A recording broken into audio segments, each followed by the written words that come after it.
Hi kids, welcome to Kids World.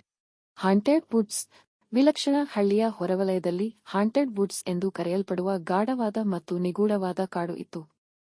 ಇಬ್ಬರು ಕುತೂಹಲಕಾರಿ ಮಕ್ಕಳು, ಲಿಲಿ ಮತ್ತು ಮ್ಯಾಕ್ಸ್, ತಮ್ಮ ಹಿರಿಯರ ಎಚ್ಚರಿಕೆಯ ಹೊರತಾಗಿಯೂ ಕಾಡನ್ನು ಅನ್ವೇಷಿಸಲು ನಿರ್ಧರಿಸಿದರು. ಅವರು ಕಾಡಿನತ್ತ ಹೆಜ್ಜೆ ಹಾಕುತ್ತಿದ್ದಂತೆ ಗಾಳಿಯು ತಣ್ಣಗಾಯಿತು ಮತ್ತು ಮರಗಳು ಪಿಸುಗುಟ್ಟುವಂತೆ ತೋರುತ್ತಿತ್ತು. ಇದ್ದಕ್ಕಿದ್ದಂತೆ ಒಂದು ಅರೆಪಾರದರ್ಶಕ ಆಕೃತಿ ಅವರ ಮುಂದೆ ಕಾಣಿಸಿಕೊಂಡಿತು. ಅದರ ಕಣ್ಣುಗಳು ಕತ್ತಲೆಯಲ್ಲಿ ಹೊಳೆಯುತ್ತಿದ್ದವು. ಪ್ರೇತವು ತನ್ನನ್ನು ಆಲಿವರ್ ಎಂದು ಪರಿಚಯಿಸಿಕೊಂಡಿತು. ತನ್ನ ಮನೆಗೆ ಹೋಗುವ ದಾರಿಯನ್ನು ಹುಡುಕಲು ಸಹಾಯವನ್ನು ಹುಡುಕುವ ಕಳೆದುಹೋದ ಆತ್ಮ. ಲಿಲಿ ತನ್ನ ಬೆನ್ನುಹೊರೆಯ ಹಳೆಯ ಲ್ಯಾಂಟರ್ನ್ ಅನ್ನು ನೆನಪಿಸಿಕೊಂಡಳು. ಅದು ಬೆಚ್ಚಗಿನ, ಮಾಂತ್ರಿಕ ಬೆಳಕಿನಿಂದ ಹೊಳೆಯಲು ಪ್ರಾರಂಭಿಸಿತು. ಲ್ಯಾಂಟರ್ನ್ನ ಬೆಳಕಿನಿಂದ ಮಾರ್ಗದರ್ಶಿಸಲ್ಪಟ್ಟ ಲಿಲಿ, ಮ್ಯಾಕ್ಸ್ ಮತ್ತು ಆಲಿವರ್ ಹಾಂಟೆಡ್ ವುಡ್ಸ್ನ ದಾರಿಯನ್ನು ಹುಡುಕಲು ಹೊರಟರು. ಕಾಡಿನ ಹೃದಯಭಾಗದಲ್ಲಿ ಕಳೆದುಹೋದ ಆತ್ಮಗಳಿಗೆ ಗೇಟ್ವೇ ಆಗಿ ಕಾರ್ಯನಿರ್ವಹಿಸುವ ಪುರಾತನ ಮರವನ್ನು ಅವರು ಕಂಡುಹಿಡಿದರು.